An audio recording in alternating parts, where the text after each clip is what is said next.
memang di manusia yang ini ya? Iya itu Pak, karena kalau kita nunggu secara misi, kita nunggu secara alami itu akan lama sekali. Karena mereka kan harus dipaksa.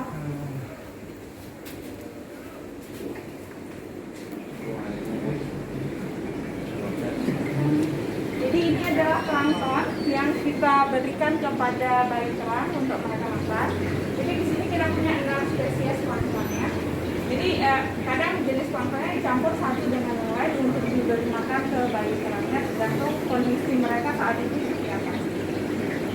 Ini semua planktonnya dari Australia karena yang cocok jenis plankton untuk bayi kerang itu yang jenisnya ini. Tapi di laut kita sendiri pun sudah banyak plankton. Jadi setelah mereka di sini bertahan hidup selama 2 bulan, dilepas ke laut itu mereka sudah bisa makan sendiri. Jadi kalau di sini mereka masih dikondisikan makan 2 atau 3 kali sehari, di laut mereka bisa makan sepuas mungkin sampai mereka lebih besar. Jadi planktonnya kan dari tanaman, mereka dasarnya tanaman, jadi mereka dikasih makan CO2 sama cahaya, gitu, mengganti cahaya matahari. Kelihatan kan? Iya, semuanya di sini. Nggak kelihatan saking lebih kecil daripada Kecil. Medianya diperbanyak di sini. betul Pak. Jadi di luar tuh airnya kita boil dulu sampai mereka mendidih, habis itu nanti kita pindahkan yang baru ke batch yang baru. Karena kalau kita tidak menjaga airnya itu nanti planktonnya bisa mati. Kalau planktonnya misalnya kena bakteri atau apa, itu kita kasih makan ke bayi kerangnya jadi sakit dan mati. Kayak biangnya plankton kan dari Australia katanya. Iya, Itu diimpor berapa kali? Enggak, sampai kita cuma cicip biangnya sekali aja, setelah itu kita biakin lagi. Biakin planktonnya. Ya, untuk makan kerang. Caranya gimana? Dipindahin aja Pak, ini misalnya air pari.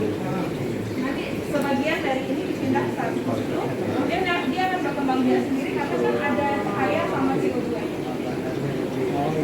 Yang baru ini taruh dikit, Betul. sepertinya jadi banyak sendiri. Sekitar 2 mingguan nanti sudah bisa hitam. Hitam ini karena mereka terlalu banyak. Banyak ini. Iya Pak. Karena bayi kerangnya kalau sudah datang itu kadang bisa bertonton banyak. Jadi bayi kerang itu lebih kecil daripada debu, jadi makanannya juga harus lebih kecil daripada mereka. Kayak kopi. Lebih kecil dan lebih besar daripada COVID seperti itu. Oke Pak, nanti sekarang kita ke luar lagi. Nanti saya tunjukkan gimana proses pembuatan mutiaranya. Oke. Karena kalau mereka terlalu dekat satu sama lain, nanti mereka rebutan makanan itu tidak akan besar dengan baik. Jadi karena itu kita harus dekat, dikasih jarak satu sama lain biar mereka mendapat asupan makanan yang sama. Berarti ini diangkat dari laut lagi, kan? Diangkat dipindah.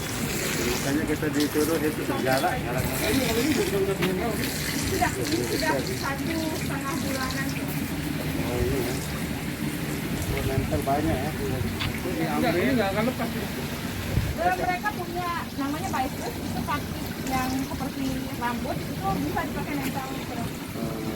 Boleh saya pegang?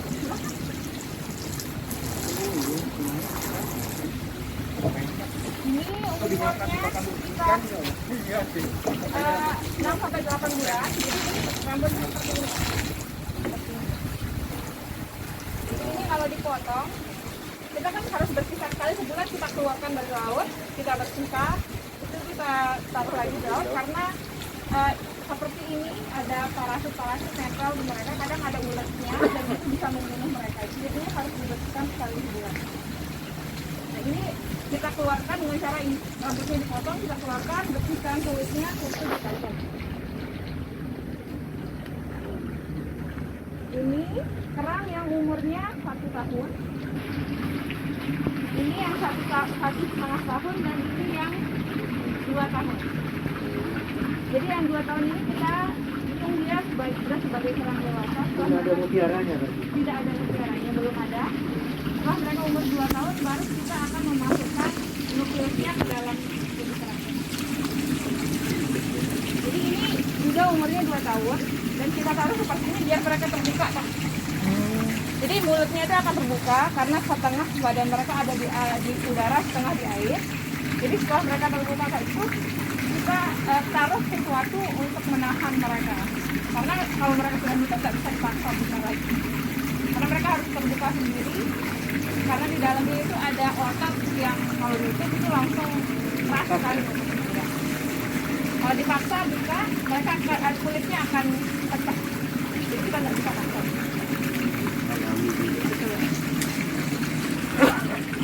Jadi ini yang nukleus yang saya bilang tadi, ini terbuat dari kulit kerang. Tapi dia tidak terbuat dari kulit kerang yang ini, bukan dari Pinctada maxima. Dia dari spesies lain. Tapi dasar bahannya itu, yang bahan kimianya itu bukan bahan alaminya itu sama dengan kulit kerang Pinctada maxima.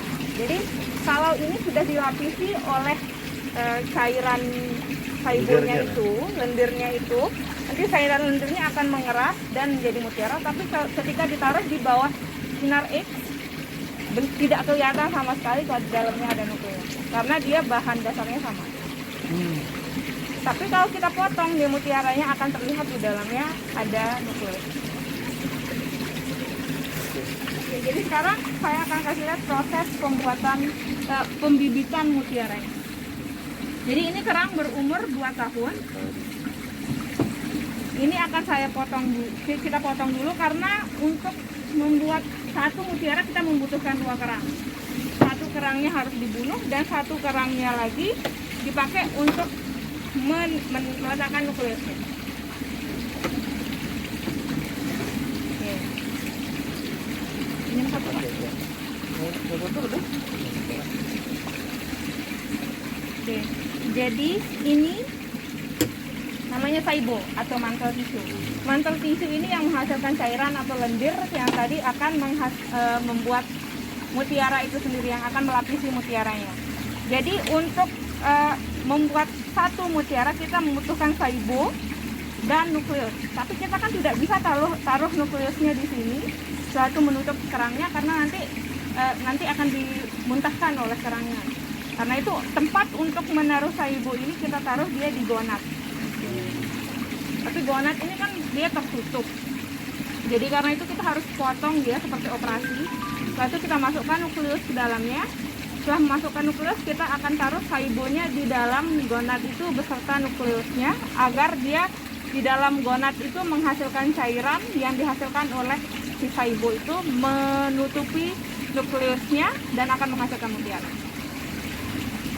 Jadi kita tidak butuh banyak saibo, kita cuma butuh sedikit. Jadi yang besar seperti ini bisa dipotong lagi. Jadi satu kerang bisa memberikan donor saibo kepada 20 kerang yang lain. Jadi saibonya sekarang kita potong sekitar 1,5 cm kali 1,5 cm. Potong sedikit. bedah. Setelah itu kita akan masukkan nukleusnya.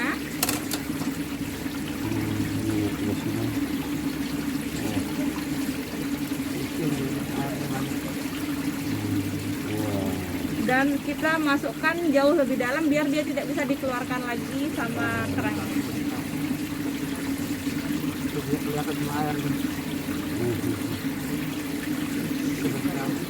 Kita kelihatan sama airnya. Gimana robekannya itu.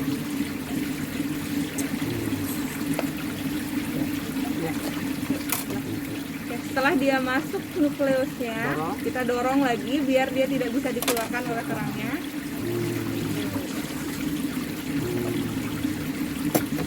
Setelah dia di tempat yang aman, yang kira-kira tidak bisa dikeluarkan oleh kerangnya, baru kita masukkan saibo yang tadi kita potong. Untuk nutup. Ya, untuk menghasilkan cairan, karena di dalam gonad itu sendiri tidak ada cairannya.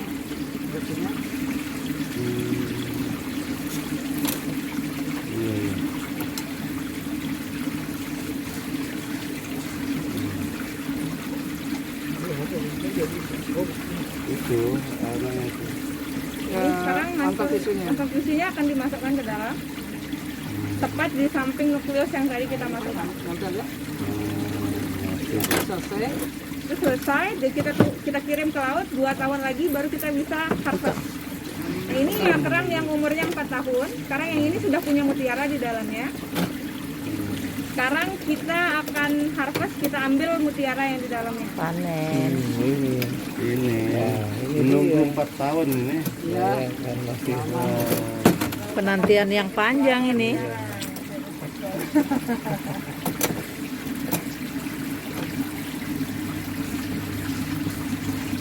Jadi mutiaranya ya? Mutiaranya di dalam, tapi kalau mereka masih dalam karang kita tidak tahu kualitas mutiaranya seperti apa. Karena itu harus kita harvest dulu, Ada gini ini apa nih, Pak? baru kita tahu kita bisa harus bunuh atau enggak. Seperti jenis udang itu dia makanannya. Bukan dia yang Dia bersihin isi ke dalam kerangnya. dia dia Simbiosis mutualisme. makan sisa-sisa makan ya sisa kotoran. makanan itu ya. Ya, sama ya. Masih ada binatang itu ya. Jadi karangnya kita potong, kita keluarkan mutiaranya. Oh, gitu kan. Udah Mudah-mudahan. operasi dulu nih. Di sesar nih. Luar biasa. Itu mutiara yang dihasilkan dan itu kualitasnya tidak terlalu bagus. Dilihat dari warnanya, Tapi bagus juga kalau di mulut kita ya. warnanya, cahayanya. Dimasukin yang baru nih, nukleus yang baru. Kalau dia bagus, kita akan masukkan dia nukleus yang lebih besar dan akan menghasilkan Yang 2 lebih tahun besar. lagi akan menghasilkan mutiara yang lebih besar. Lagi nih. Dipakai lagi, Pak. Tapi itu kalau mutiaranya bagus. Ini kan cuma simulasi. Nanti ini mutiaranya akan dibunuh, kerangnya akan dibunuh. Karena mutiaranya jelek. Kerangnya dibikin beras ya? Bisa. Coba dipotong di tangan Bapak. Oke.